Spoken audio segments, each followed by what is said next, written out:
Good morning. This is our closing session, so we'll go ahead and get started.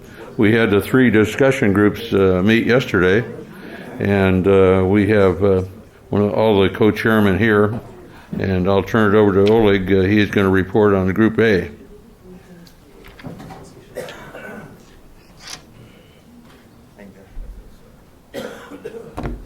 Okay, I don't want to read out louder what you can see on the screen, so please, as a result of our meeting yesterday for Group A, and we are going to put these 5 bullets to final report. So please, if any comments, wishes, questions, feel free.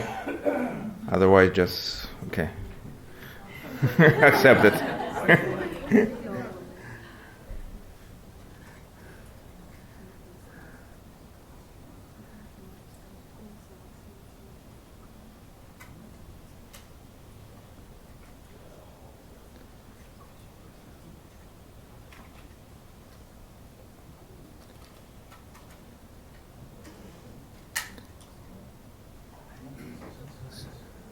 Okay, so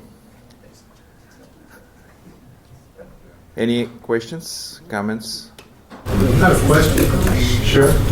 Did your last recommendation, did any obvious things come out, ways to synthesize between the different groups? Maybe use the mic. Thank you. On your 5th recommendation, did any particular things come out that you thought would be a good idea to synthesize between the groups? Kind of low-hanging fruit, good things to do right away to synthesize things? Actually, it could be, but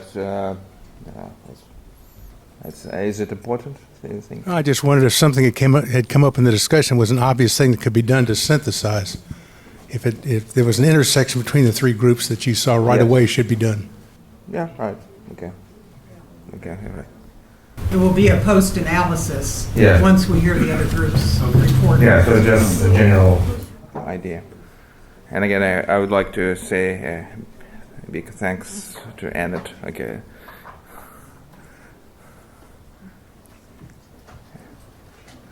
Okay, so from the back. So I wasn't in this group. The problem we've had with data in general, medical data in general in the UK is whenever we've tried to share it or analyze it, we've realized that most medical databases are set up for analysis and not for sharing. So they're not in an appropriate format which lends themselves to be shared. And we talked to the astrophysics community about this because they had a problem with data sharing from about the 1960s and 70s onwards. And they actually dedicated quite a lot of time and effort to hiring people to actually just get their data into the right shape to be shared. So I wondered if you talked about, the actual, as opposed to the ethics of sharing the data, but the nuts and bolts of how you make the data in a form that if you want to share it, they're easily shared. We did. It's under number 3 that we began to discuss the different aspects of formatting the data, cleaning up the data, pre-processing it, and that would be part of our list of recommendations once we officially meet. So, very good point, because we want to include metadata as well with the formatting.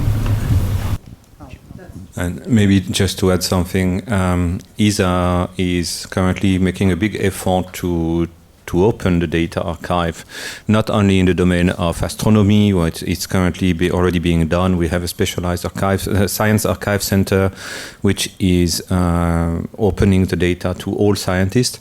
But with the same center, with all the background and knowledge that it has accumulated in the past years, will now be in charge of also the science the science data, which have been put together also from the ISS, and it will not yet include medical data, but we are working on putting together all the medical data archive that we do have for the European astronauts also in a format which will allow us not only to analyze but also to open it and to answer more easily to the data sharing requests coming also from science. So there is already work which is being done. It's not yet achieved. That's something which I started already a few years ago. Will probably still last a few years to make sure that we have putting all that data in a format which is usable. Okay, it's a very good point, but again, I agree.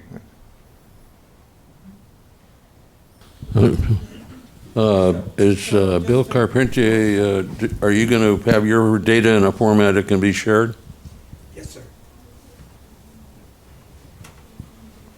Bill? Yes. Is your data that you're compiling going to be in a form where it can be shared? Yes, I certainly hope so. But what I'm including in it is program by program. I'm also including where it was done, how it was done, and who did it, so that anybody that's reading it and is interested in working with the data can make a value judgment on how valuable that data is to the question you're asking. Okay. Mm-hmm. And now that you've finished all the Mercury, Gemini, and Apollo, are you going to document the Skylab data? If I live long enough, yes, because I have just received signed consent from all the Skylab astronauts to use their data. So I have consent now right through all 4 programs. Very good. Okay. So if there is no any comments, questions, please, I think it's good to go for the next group. George. One other comment. Yes. The group, thank you. One other comment the group discussed at length was access to the data and authenticating the users. So that was a big issue for us to ensure that validated users could access the data too. Yes, that's true. Okay, thank you. And Mike, Group B. Where'd he go? Thank you so much. Great job. Where's Mike? Last I saw him was outside. He was just there.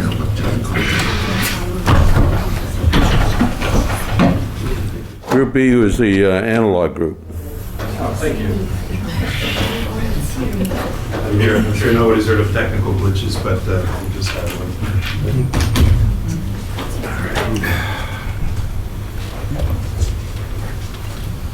So hopefully our slides will be popping up here any second, but in case they don't,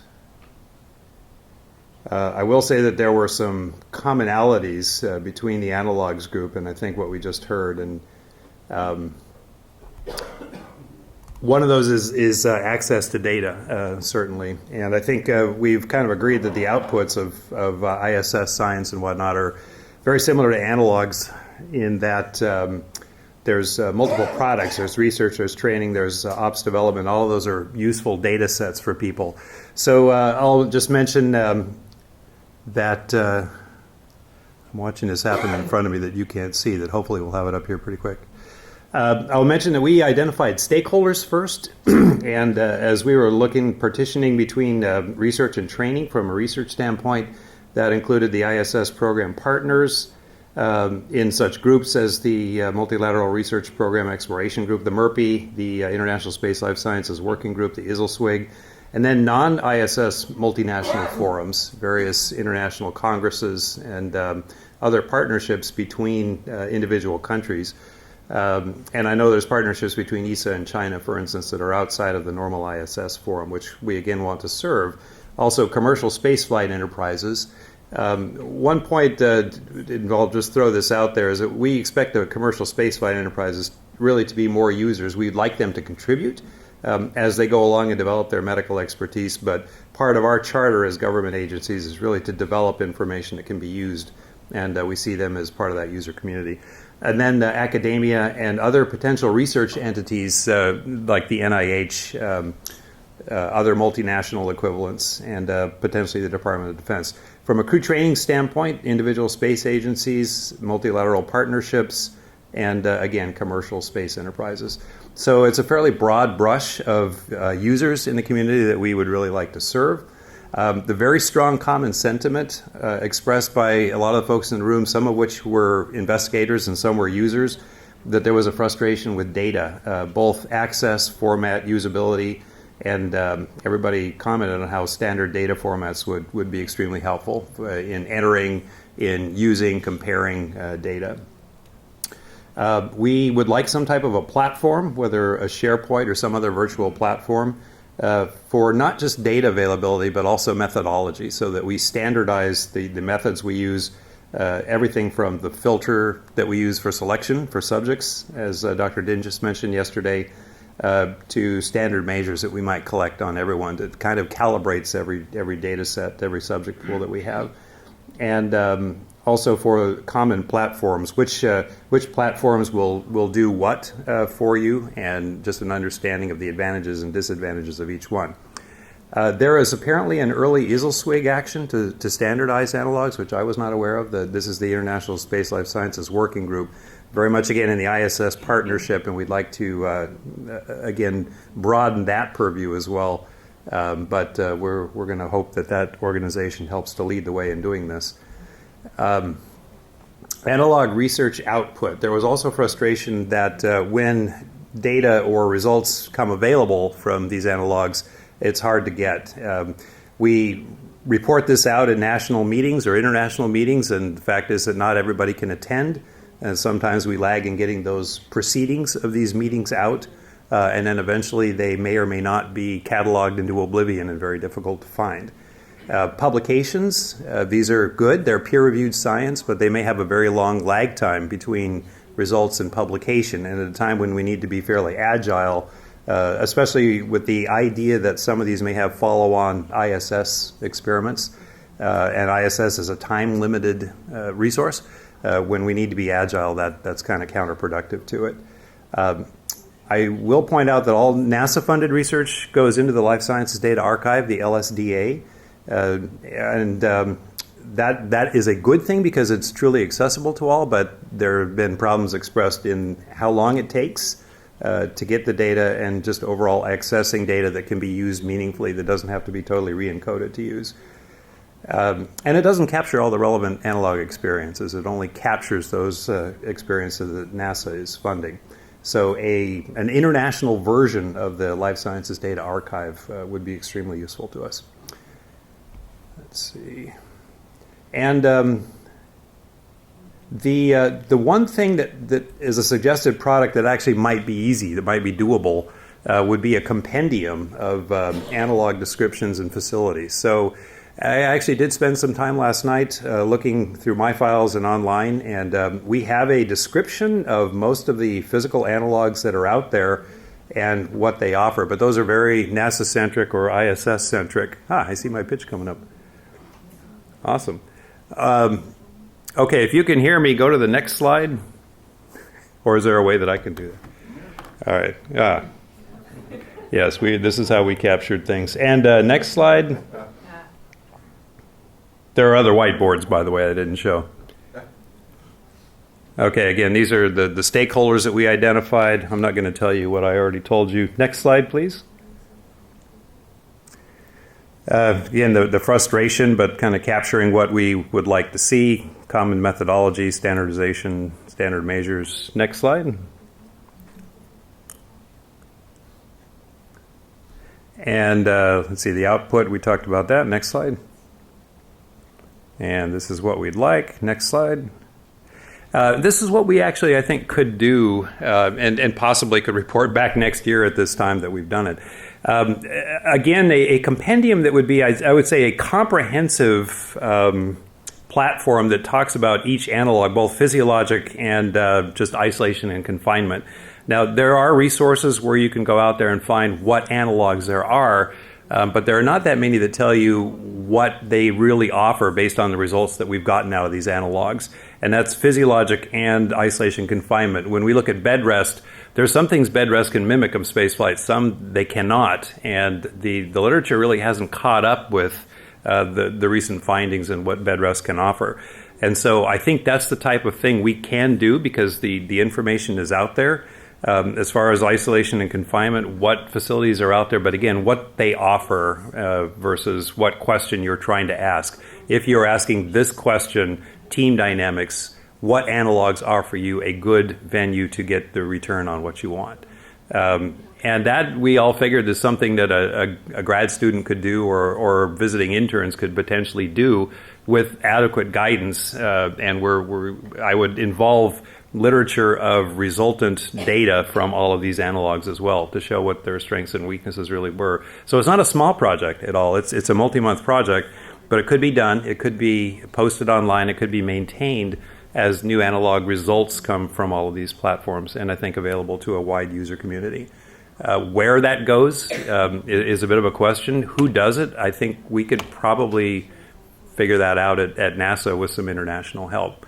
One thing I like to point out, and I think the group agreed, is that if we ask the community of analog owners to develop this compendium, it will be long in coming. If we ask the stakeholders to develop, the users, the needers, those who really want to consume this product, it could be pretty quick. I think this is what we'll kind of go back to NASA and see if we can get something like this kick-started. So those in Group B. Chuck, go ahead. I'm sorry, I thought you were looking for questions. Oh, well, I will be in a moment. First, those in Group B that might still be here, do we represent things? There's one. Ginger. Okay.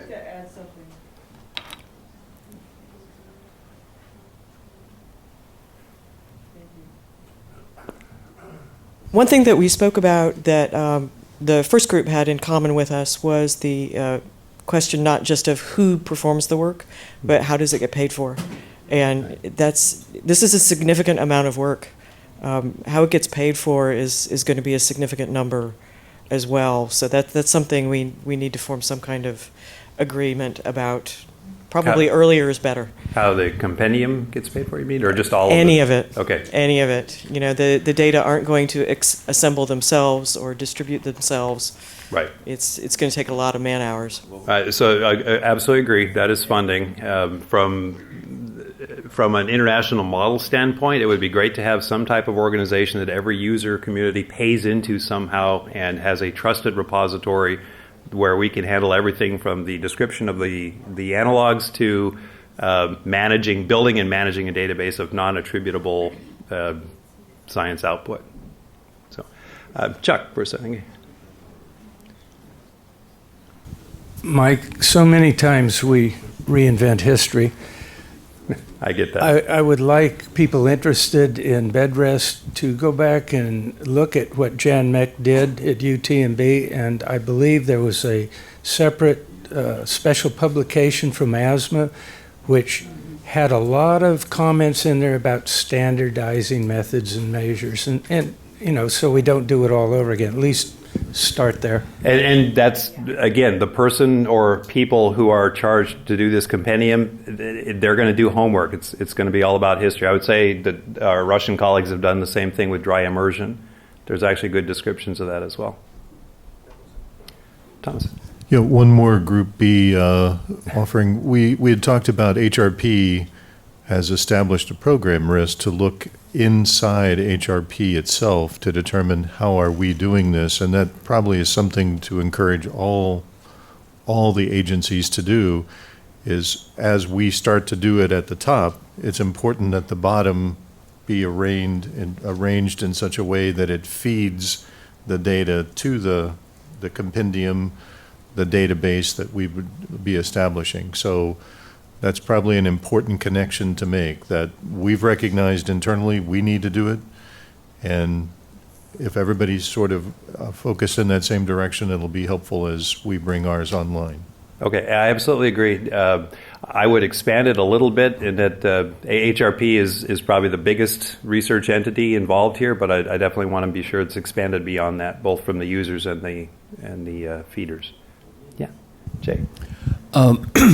So with the current LSDA, LSAH system, there have been some success stories. So people have requested data, they've received it, done publications.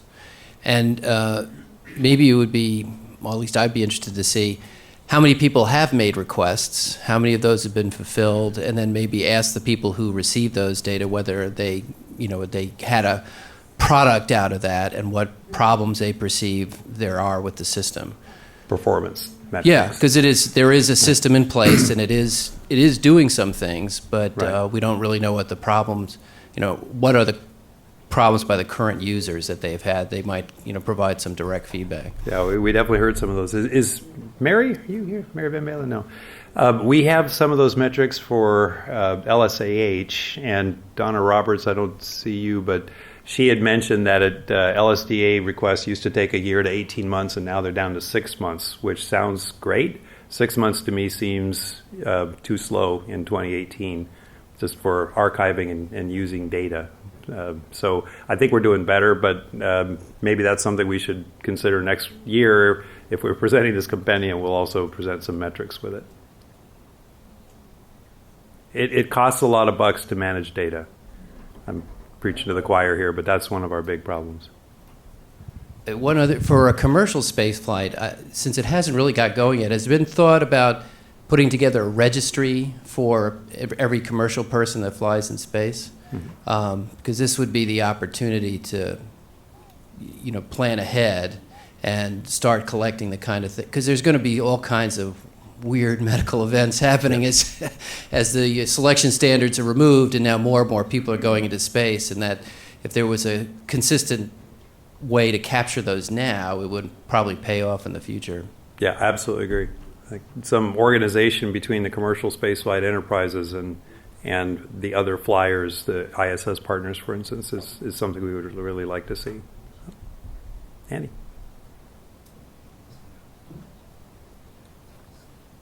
So in terms of an action plan, what are you suggesting at this point? Obviously, money is at the base of this, or workforce. And, so because I can anticipate a number of potential ways to make this happen, but somebody has to kind of take the lead to make it happen. Yeah. So, for example, I could put student workforce on a project like this, they could get it done, but still, we need some, push from the top. Right.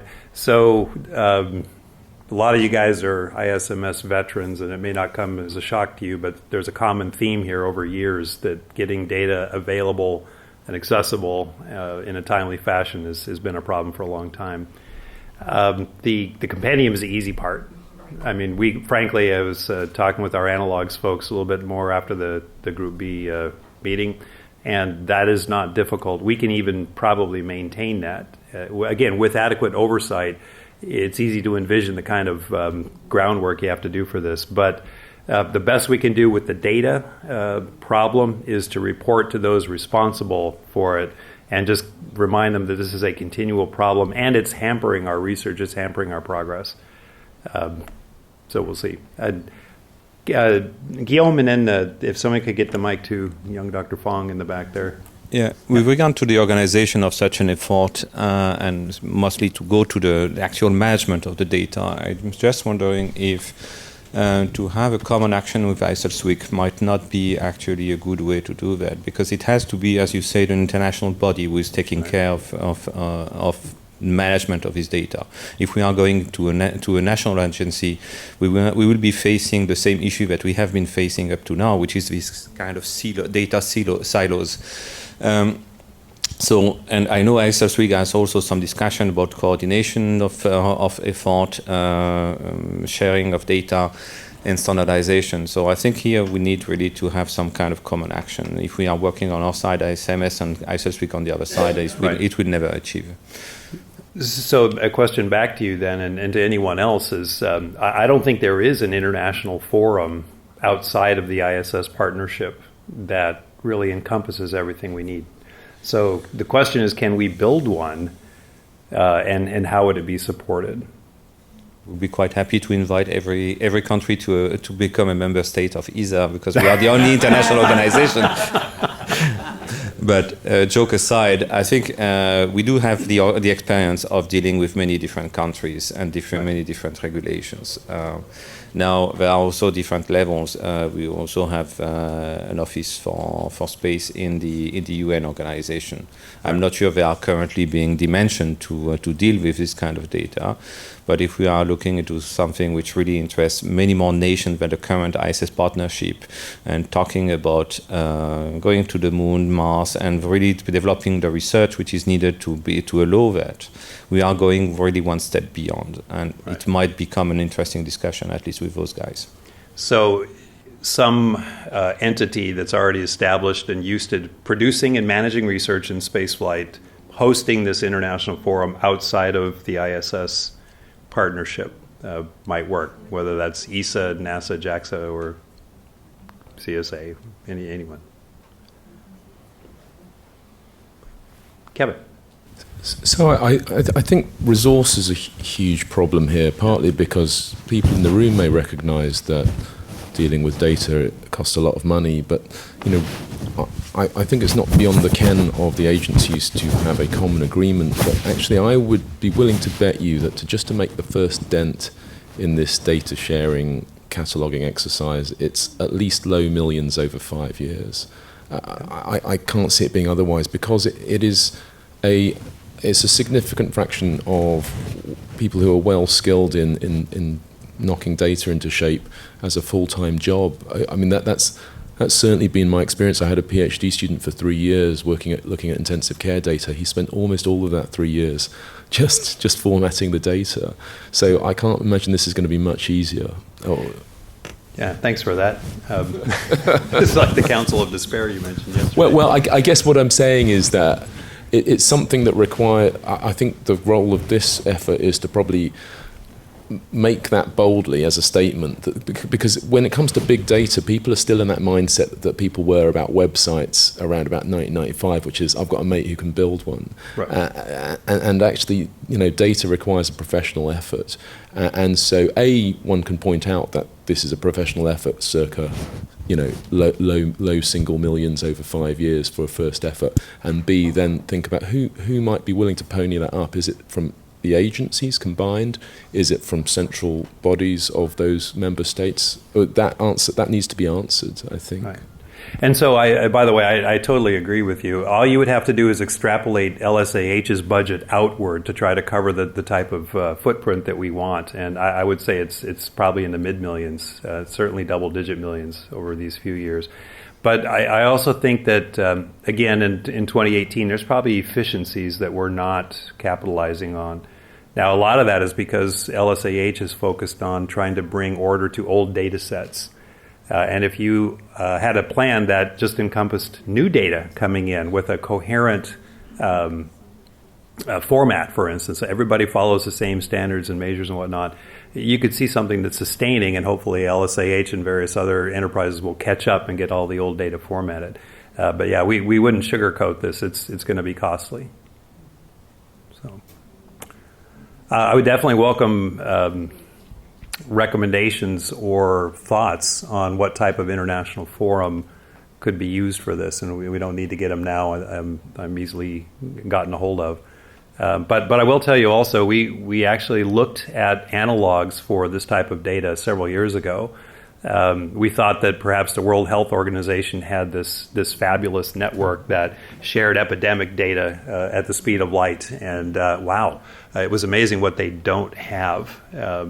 And then we thought about more unique research forums like fundamental physics and whatnot, and discovery one place that would transfer to someone else's very expensive experiment in another part of the world. And it was amazing, again, what they don't have. And so there was no good model we found, and this is more oriented towards sharing spaceflight data from station. There was no good model we found that we could fit into as a template.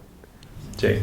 Yeah, so I think the climate data is an example where people have put a lot of thought into trying to format the data in a form that other people, because it's just the way they're set up, because it's a limited number of people who can collect the prime data, but then a lot of people who want to use it.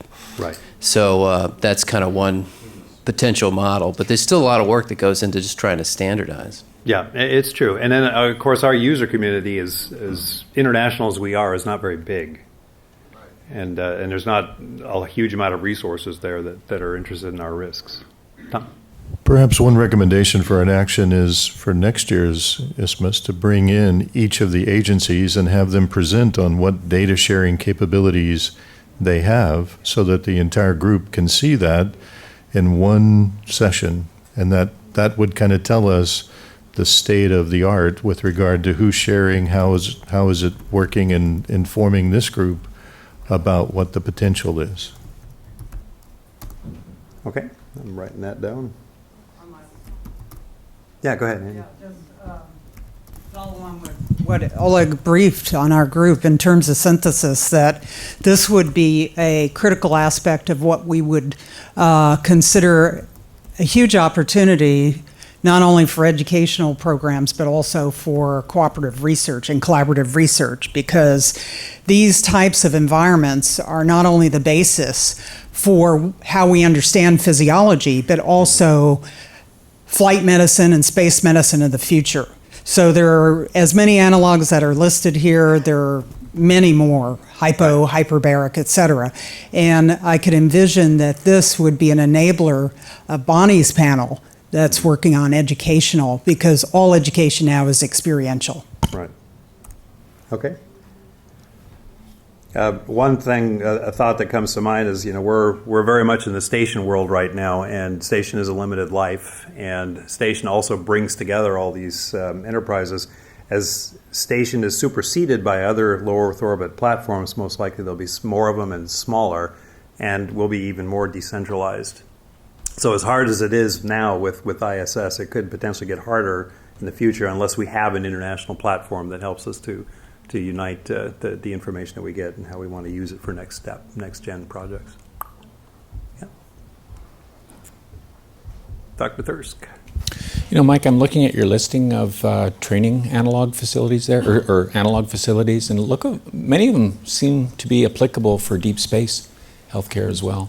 Yeah. So, when we develop the intergovernmental agreements for the partners involved in deep space, there could be an obligation to contribute towards this compendium and updating of the analog descriptions, and maybe the data sharing as well. So write that into the intergovernmental agreements. That takes care of the future data, but it doesn't do anything about the heritage data, the old data. Right. And at what level would you see the intergovernmental agreements? We started station with treaty level agreements. That's the only way we could make it work. That's above my pay grade, Mike. I don't know. Okay. Let's see. Kazuhito-san. You are not hot. Mike, you mentioned the WHO database, and do you think it's pretty much impractical to try to connect to them, or do you think it's something that in the near future we better explore? Because we have the institute like ESA, and also we have a post-ISS discussion. So would you please educate us on either possibility or practicalness of connecting to WHO database? Well, I think it's possible. I don't know how to do it. I mean, there are people who are paid to figure out how to make databases talk to one another. And one thing you do know is when the need is there, people make it happen. It's not quite on such a global scale, but when there is a small need for people to talk to, and World Health Organization came to mind again, we found that when there was an outbreak somewhere, and there was, this was actually, we looked at the Ebola years, the first Ebola outbreak, they were able to talk to each other very quickly, just in small two-way communications for coordinating relief efforts there. But that wasn't a big network or anything. So they can make things like that happen. It's possible. So yes, it's possible. How to do it, I'm not sure. We would need a resolve that was maybe equally as urgent. Hammy. It's always not show me the money, it's give me the money. And you'll make it happen. I think actually when all these activities are funded, perhaps to keep the skin in the game after the party is finished and everyone has to clean up the mess, part of the funding should be getting the data in a manner that it is importable, shareable, and make that actually part of the research plan. And also, if they want to get further funding, the report card from previous funding about how well they did that should impact that. And I think that's really the way, because getting a bunch of people to organize other people's data is like putting bank robbers in charge of instant tellers. I mean, we really need to force these folks, if they want to get money for their funding and publish their papers or come up with results, part of that funding should be data management and the exporting of these results into a manner that's compatible or useful to whatever enterprise is charged with keeping it for posterity. Right, and I agree. And our actually HRP solicitations do come with instructions for data formats that we want submitted. But apparently, it came out yesterday that that's not always followed. And the report card idea, we have an informal version of that, and it's imperfect, and it probably gets worse as you get outside of the large community. So duly noted and captured. Elena. I have to say that right now we are running an experiment at the Institute of Microbiological Problems that is a joint project with the U.S. colleagues on isolation. In the analog of this flight can be a model, can become a model, because right now we are working on creating a joint database and looking at the possibilities of how other users may use it. Possibly that can become a guinea pig for how a platform can be organized. I believe that we will have an analog not only of the flight but also data sharing. This is an international experiment, serious, that is international because it's just bilateral, US and Russia. No, Europeans are also participating. Sorry, Jim. That is an international experiment, and this is how we are going to exchange data based on the contract that we signed. Okay. So probably from an analog standpoint, that's the most international experience that we have at IBMP. And if we can leverage the models that we use there for data sharing, I think it would be great. So that'll be an action to Dr. Kotov. What might have as a result of this week activity last week, we have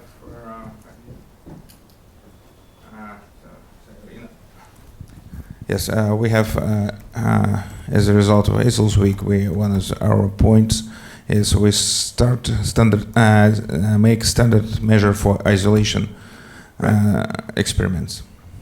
And that was mentioned yesterday. Does that group have a timeline? Yes, yes, there's a timeline, and already we have people who personally do it. Okay. And is there a representative from each partner agency? Yes, of course. Great. Yeah, because we have standard measures for bed rest. Right. So, and using the same prototype, so it's okay.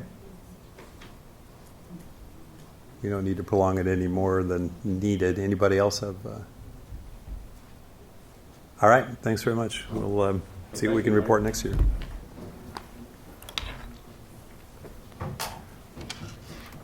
And Group C.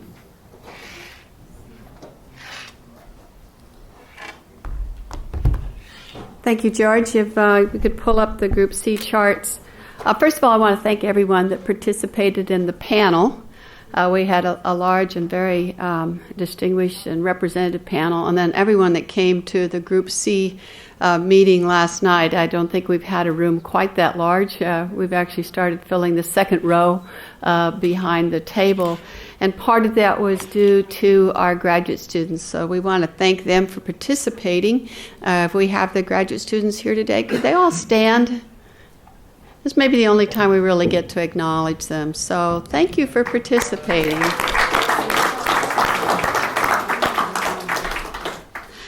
So let me go to the first chart. I don't know if can I change those? We'll see. Yeah, okay.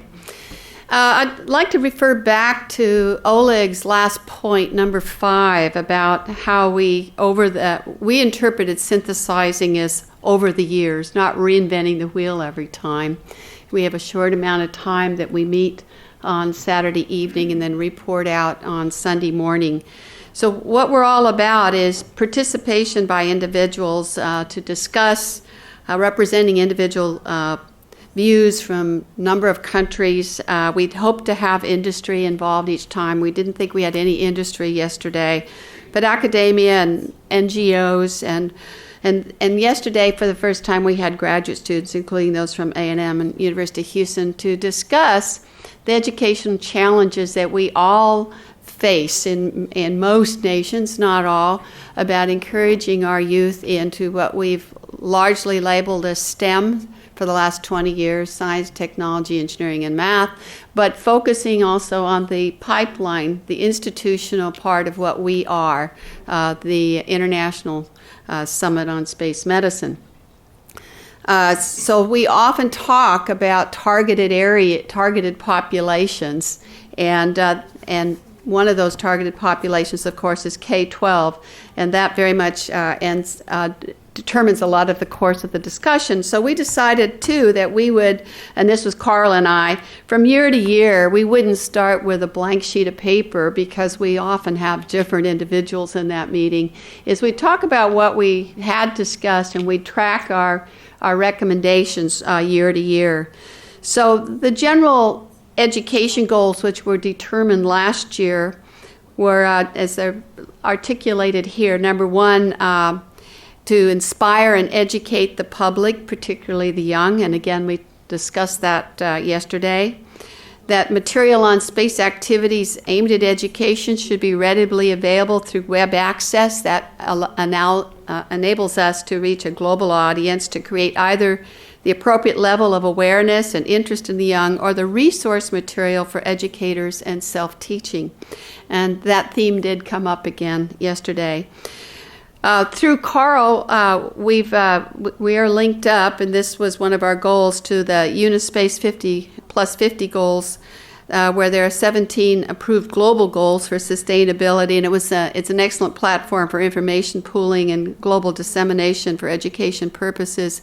And the current status is that ESA has set up a web-based platform in that Unispace. It's operating until 2030. We didn't have representatives really from the other agencies who had firmly established that they were part of that. And then we've continued to talk about different aspects of space activity could be collected on national, regional, or international web-based platforms. I think we hear that theme in just about every place. How do we share data, but how do we make it easier for the user? We all have maybe subject matter experts we talk to in the K-12. I have my personal advisor, who happens to be my teacher, my sister, who's been a teacher in the K-12 space for nearly 40 years and is a leader in that.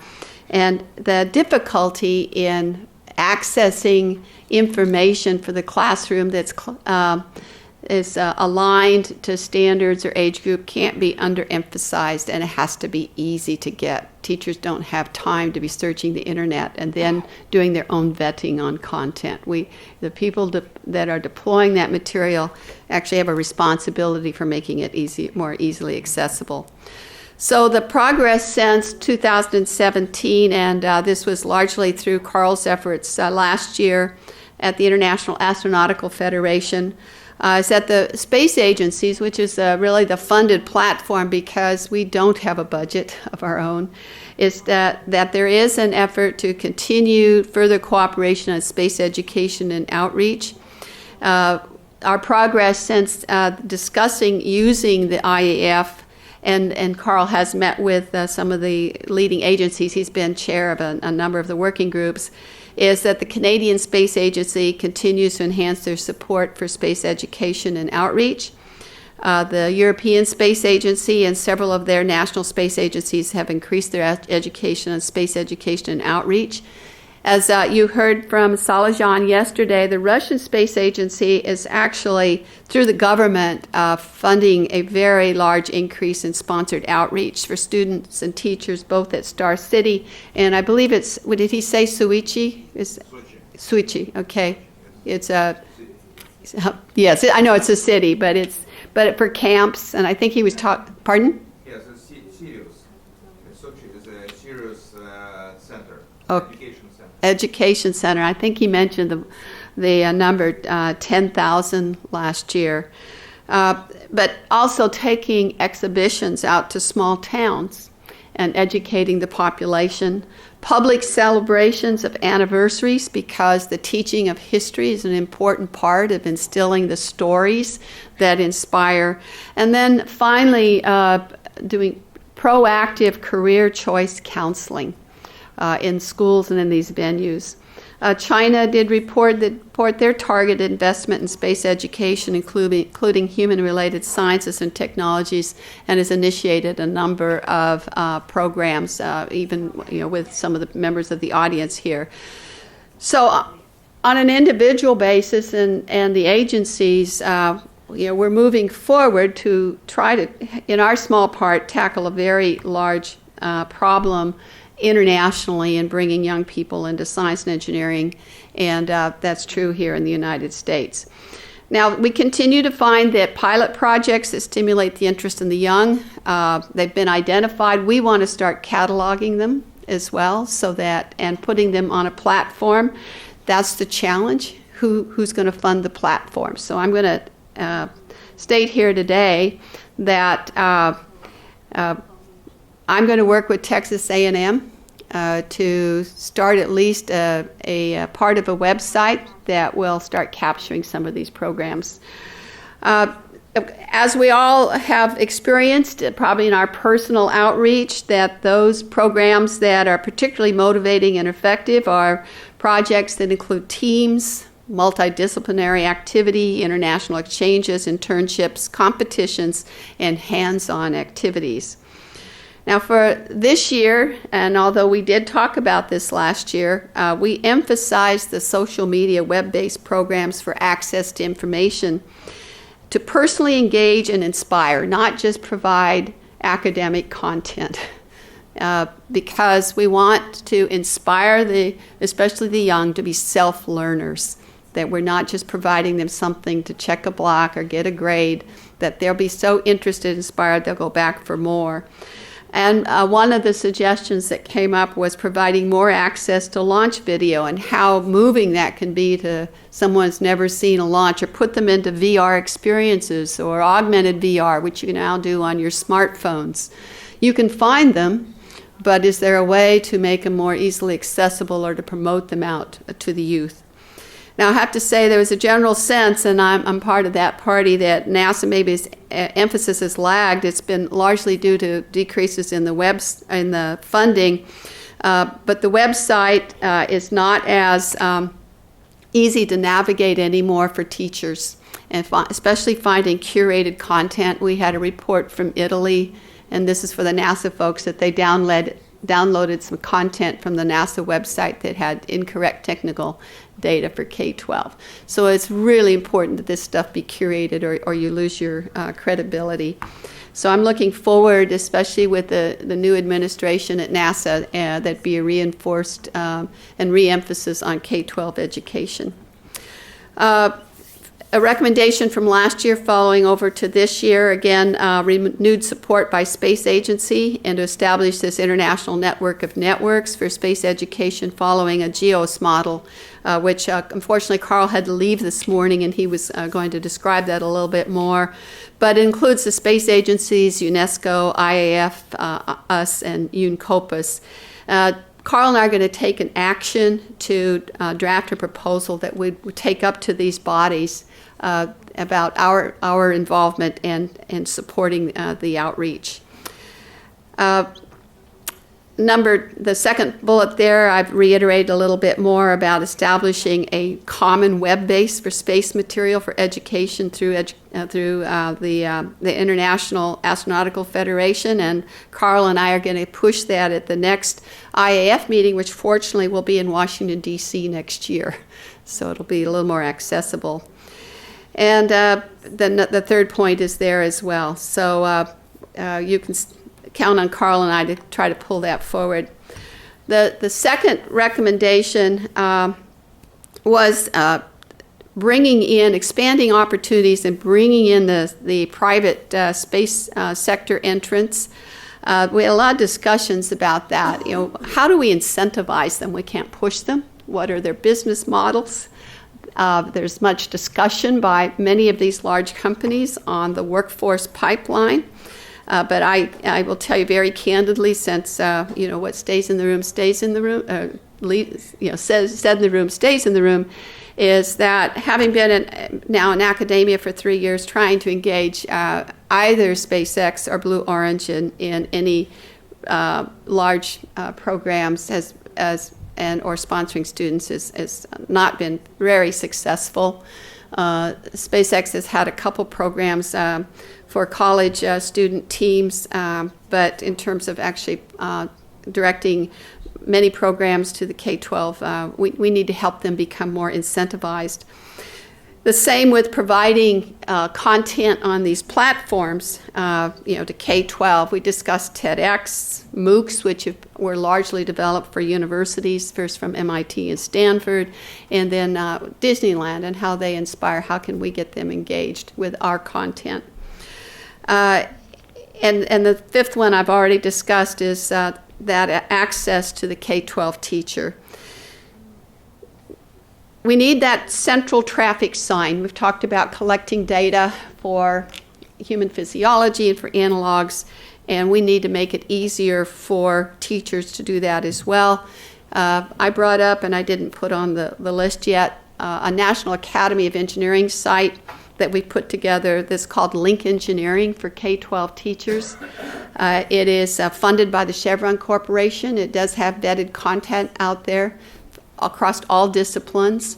And I, for a while, was a reviewer on the aerospace side of it before we actually released it to the public. And you can find it, NAE Link Engineering. It also has blog sites for teachers to exchange best practices. And one of our challenges now is making sure it's well promoted. We do need more aerospace content. It's amazing how much bad information is out there for teachers. And some of the content that I saw loaded for teachers just simply was incorrect, even on the balance of forces of flight on an airplane, for example, and a comment that airplanes can fly in zero gravity with a teacher giving the lesson. So, there's some things out there that we need to look at closely as well. I think that at A&M we can certainly put together a traffic sign things. Here are all of the sites, because we have an interest in making sure that the undergraduates we're bringing in are appropriately educated, but also we're looking for more inspired students to go into aerospace. And alignment is critical.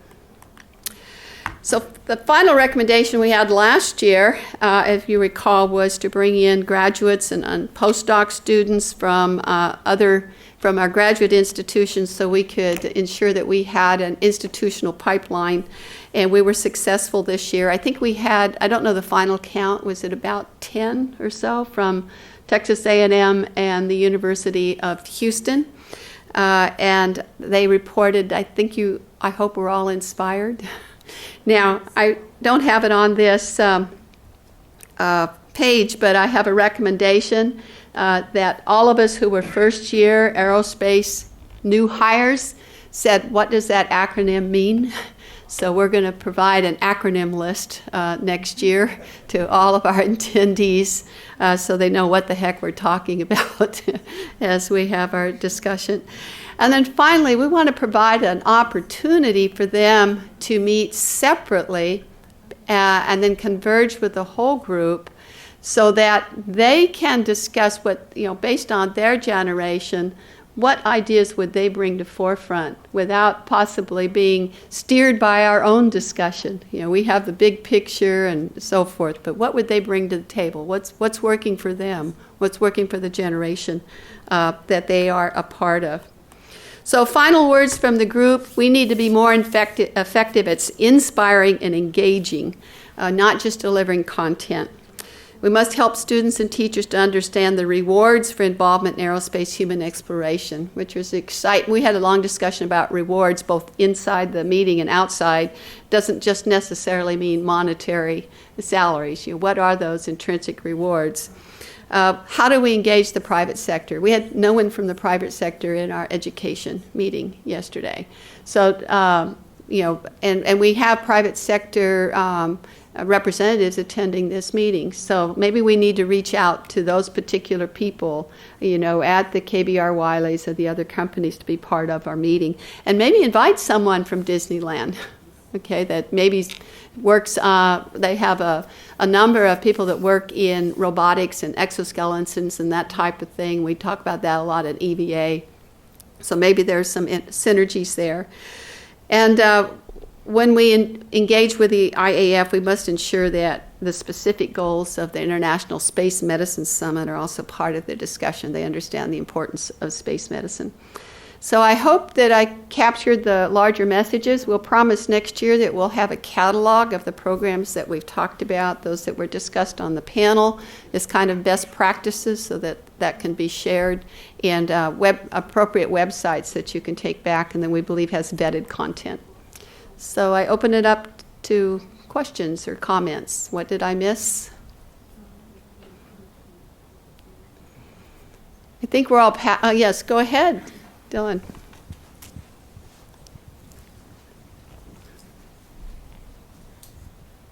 Thank you. I just had a comment, kind of going off of the new You want to action. introduce yourself? Sorry, I'm Dylan Hall. I'm a first-year PhD student under Dr. Dunbar and her lab at Texas A&M. I just kind of had a comment and just general gratitude for allowing all of us the opportunity to come. Like she's saying, this is a very inspiring experience for us, and it's opportunity. Excuse me, it's an opportunity that many of us wouldn't think we would get to have so many people, many of which have their own Wikipedia pages, which is pretty cool, to go talk to and shake hands with. And for me, that's an opportunity that I didn't think I would get to have. And so I just want to say thanks for that. And please continue to do this, because I know there's many more aspiring aerospace engineers and wannabe astronauts that would love to converse with people like you in the room. So thank you. Thank you, Dylan. Can I tell you tell them the story about Walt? Absolutely. Yeah. So they were talking about, they read about all of you, but Dylan sat next to, I encouraged all my students to spread out and meet other people. So he did that. He sat down to someone he didn't know and started talking to him. It was Walt. And he said, "What do you do?" And so it's a great opportunity to exchange across generations and meet new people and understand that they're people like you. They all started out. We all started out, as students, and we were fortunate enough to be mentored along the way. So we hope that we can help you all stay engaged as well and take our places. So, okay, one more. I just wanted to. Back here now. Oh, sorry. I could speak loudly. I just want to make a plug for the students. For Aerospace Medical Association every year now has a student chapter, and it's not just for people who are in medicine or related fields, it's also for engineers. And we have a round robin session that we pull people who have expertise and have been flight surgeons, have worked at NASA, many of the associated disciplines. We do a round robin. You spend like 2 to 3 minutes with each expert, and you go through like 50 stations. And so I'd encourage, if any of you have an interest, asma.org. Okay, I took that down as well. Okay, we got one over here too. We got one. Okay, got a mic. Yeah, thanks. My name is Mike Coburn. I've had the opportunity to meet a few of you here. I'm a urologist, and I work at Baylor College of Medicine. I'm very involved in graduate medical education, and I think that there is an enormous talent pool within the graduate medical education community, probably in many countries, but certainly in the U.S., where there's an extraordinary background in biomedical engineering, there's great specialty expertise, there's a great deal of interest in technology development and technology transfer, and in physiological derangements that are relevant to everything that's been discussed today. So I think that if there was some sort of coordinated way to reach out to residents in training throughout multiple disciplines, surgical, medical specialties, rehab, kinetic activity specialists, that there could be a tremendous level of interest and collaboration from doctors who are still undifferentiated and would really enjoy having a connection with space medicine. So I can make a plug. We actually have a resident rotation down at NASA for medical students and residents twice a year, April and October, and then we actually have some come during the summer internships and longer programs. We probably don't cast as wide a net to advertise it because we've actually got many more applicants than we can handle. But certainly in this area, the medical center, we need to increase our awareness. Is there a mechanism of doing that, Mike? Beyond, I mean, we do pretty well. Again, we seem to have more applicants than we can handle. And there's actually quite a few ties between academic institutions in the medical center and back at JSC. But maybe I'll talk to you afterwards to see where we can make your people aware of it. Well, sometimes even the process of spreading a wider net it increases the awareness of people who won't even apply. So. But yeah, we would have to build a larger experience than we have. We typically used to have 4 students or residents in each of those 1-month blocks. We've increased it to 30, and it was still competitive.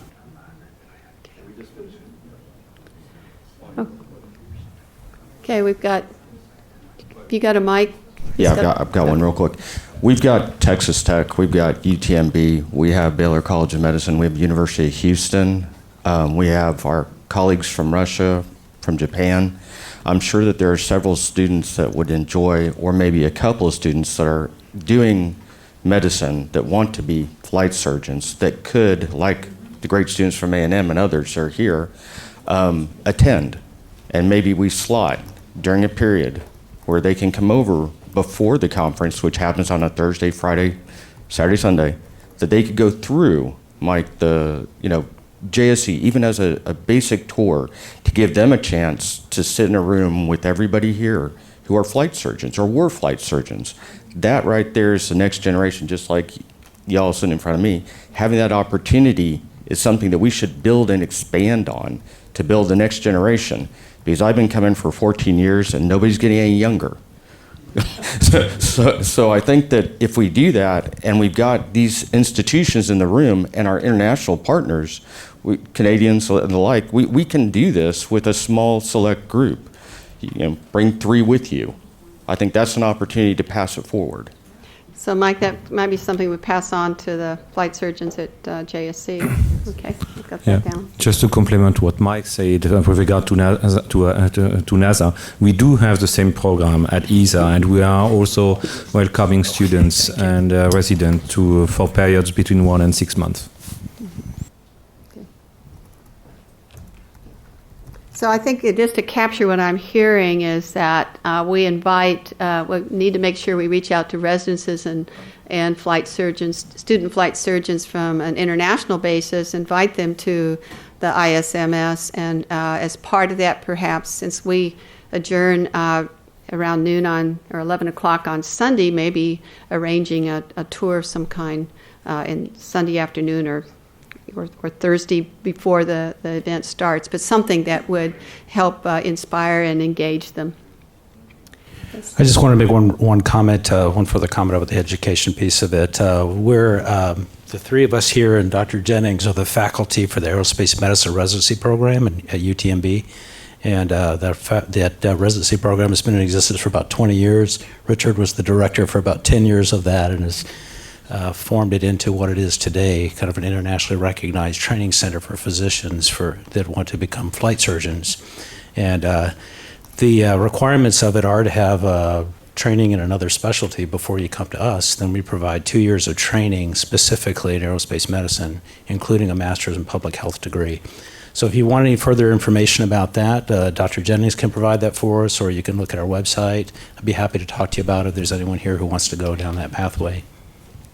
And Bonnie, there's a UTMB offers a 4-week introduction to aerospace medicine course, which is for students and for residents. Also, we get an occasional engineer type person who comes also. And this is worldwide.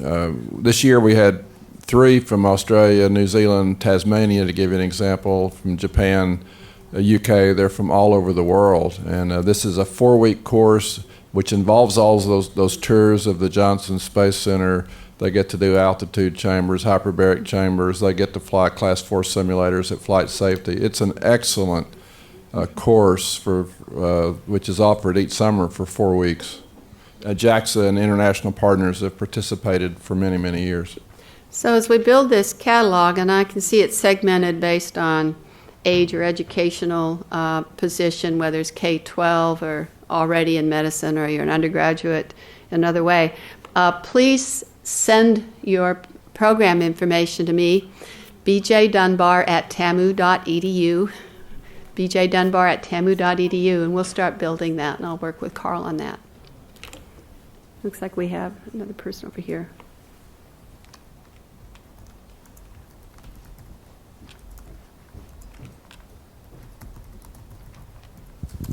Or maybe I missed somebody's comment, but is there anybody from AMSRO? Nobody? Yeah. We have an active chapter at UTMB, but Yeah, but nobody from AMSRO this time? Nobody.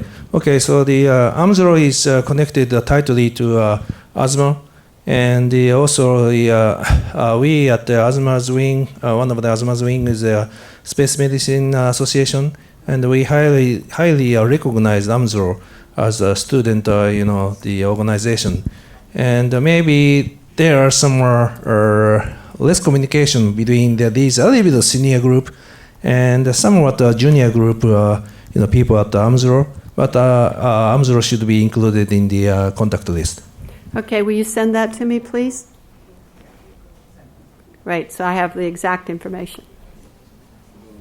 Okay, hi, Paul. Hi, Bonnie. I think that the objective of your education group should be to encourage K-12 students to consider careers in STEM in general, not just aerospace careers. And I say that because, like, if you didn't have any luck with SpaceX and Blue Origin, there may be a wider group of STEM industries out there that might be able to do some sponsorship. So my understanding is that there's a huge shortage of skilled labor in the ICT technologies. So you could be approaching Google and Facebook and SAP and HP and companies like that, and we'd be doing them a big favor if we could help address the shortage. So, and I agree. So we've talked. When we talk about STEM, we do have groups. The people in there are in the aerospace. We're here because it's ISMS. So I think we all that work in the K-12 space look at STEM across all of the disciplines and inspiring kids into STEM. Most of our connections, and we are, we're a part of this policy development group, so we don't have a staff, and we all are working kind of on our own. And I do, through the Texas A&M University, work connections on general STEM because I'm co-director of the institute that we have for engineering education. The challenge, I'll have to tell you right now, is that you have to have almost an official position to make that into Google. In other words, you have to have a title. In other words, just me calling them up and saying I'm part of a policy group in space medicine, it's probably not going to do. That's why we have to ask all of you in your positions to help make those connections. And we do. There are millions of dollars being invested in STEM. I know in this country, we have a challenge in aerospace. We don't seem to have the same challenge. If I were just to look at engineering in terms of enrollments, Bioengineering and environmental engineering, doing very well. Some of the basic stuff that we also use, aerospace, basic physics, basic math. We have mathematical problems. We need to focus also on inspiring kids to come up through those pipelines. So I agree with you that those companies have lots of money, Microsoft as well, although when I was at the Museum of Flight, when I approached Microsoft, they don't have aerospace or even some engineering on their platform. They were looking at social causes. You would have thought they'd be more on the technical side, but they're more on social causes. So I just encourage all of you to reach out, and if we can write a letter in support of it or talk about it, that's something Carl and I can do. We don't have funding or an organization to do it, but we'll use our platform as we can through the Bakery Institute to do that. That's just part of the challenge. I'm not trying to be a naysayer, but that's kind of the reality of what we're working with right now. We do have a need to make sure the pipeline in aerospace is growing.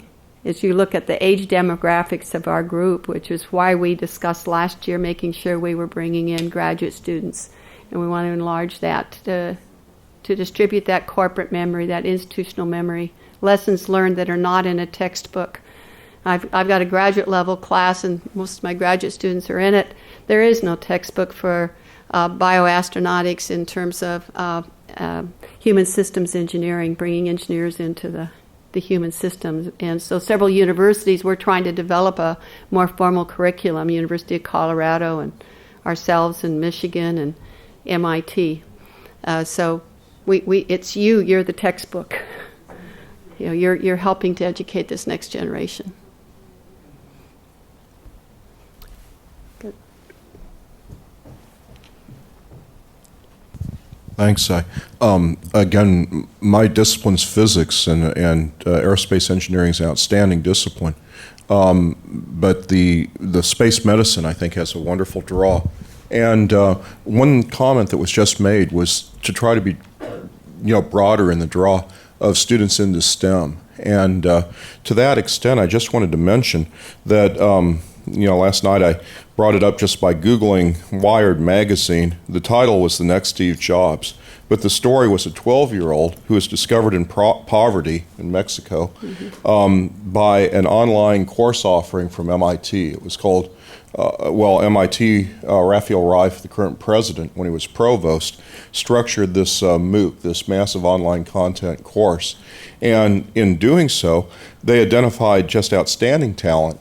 And in terms of kind of the Jeffersonian vision of education, of making sure no outstanding talent is ever not brought into great opportunity, this was really quite a story about this 12-year-old who was found to have great mathematical genius. In the same way, if this material could be offered in some type of, even a nominal prize on some online delivery, some type of competition, then the situation is you would draw out some of the best and brightest people with potential for aerospace medicine throughout the world.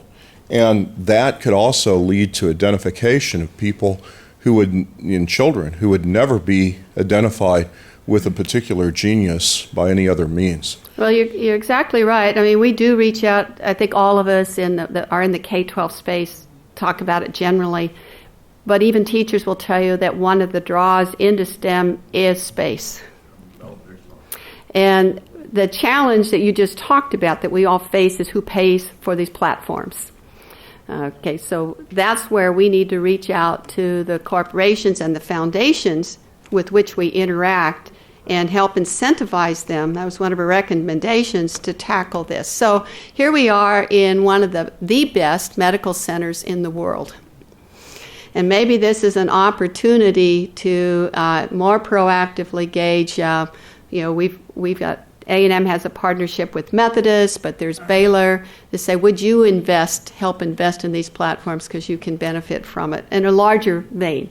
We find that in aerospace, kids that get involved in aerospace see the other disciplines because it's a very broad umbrella. There are medical doctors in aerospace. There are physicists. There are mathematicians. There are even civil engineers and mechanical engineers. Once they get in, they find that broad area, and then they will find something that they can align with. But first they get in because they see a rocket go off or somebody floating in space. We need private sector partners to do this. So I point them all to George. All potential private sector partners need to be talking to George about how we can collaborate better. Okay, thank you very much for everyone that participated. Keep those cards and letters coming, and we'll update next year. Thank you, Bonnie. Thank you. Well, I think we've heard some great comments this morning, and we need to follow up on those actions that came out of the 3 discussion groups. And I thank Oleg and Mike and Bonnie for the great work they did, putting those all together, and all of you that helped contribute to those recommendations. Looking at some of the comments that were made this morning relative to getting ahead of the commercial space industry and getting some of that data that we need from those people as well. I would also, we have our Chinese guests here with us, and their space station is going to be up and running, and certainly we need to bring them into this program as well, because I think it's very important. And it does seem like we do need some international activity that brings together all those things that we talked about this morning. All very worthwhile. We would welcome your comments on the summit, and looking ahead to next year. We've already heard some recommendations, and I would ask you certainly to feel free to contact me at gabbey@rice.edu, or Bonnie, or Jeff Sutton. We also have Richard Jennings here. Richard, you can get his email contact, and then Leroy Chow is also on our planning committee. But I thank you all for joining us for the summit, and look forward to your being with us again next year, and your recommendations on how we can improve the summit for next year. Bonnie, would you want to say a few words?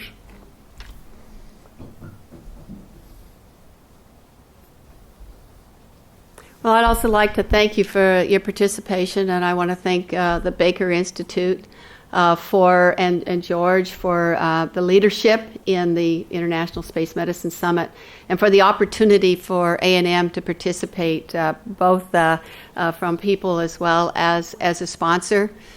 We do, as a university system, and through our entire system in the state of Texas, which has 10 locations, want to be a part of not only the present, but also the future, and we'll continue to play a part. So thank you.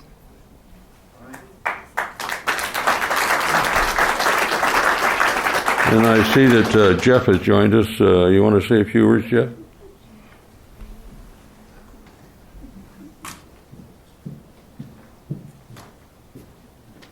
Well, thanks very much, George. And as another successful ISMS meeting draws to a close, I hope that you enjoyed connecting with colleagues and friends, and that you found the panels and the discussions informative and productive.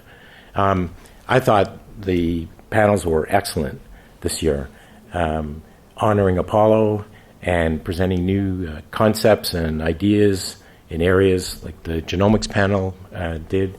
We had very strong international representation. Thank you for our colleagues from Russia, from China, from Europe, from the UK, from Japan, from Canada, from other countries.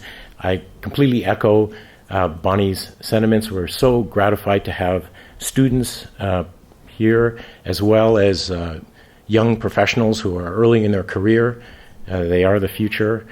For those who participated in the organization and also the infrastructure support, those folks who we sometimes forget about. Thank you very much, and really want to express special gratitude and tribute to George Abbey, because without his presence, none of this would be possible. And you've really been the key player from before the beginning and all these years. So thank you for your dedication and for your service. So thank you very much. Safe travels, and we'll see you soon. Thank you, Jeff. Well, I would just echo what Jeff has said relative to all our international representatives are here from Russia. We appreciate you being here, as well as from Europe and Japan and Canada, and certainly welcome Dr. Wang and Dr. Wu. We are really pleased to have you join us. And also, I would like to again thank our graduate students and students who have participated in the summit, and hopefully we can enlarge on that number next year and bring them into a more active role in the summit. So thank you all for coming. We're going to conclude our activities here this morning, and so you have the rest of the day off. So we'll let you go your ways. But thank you again.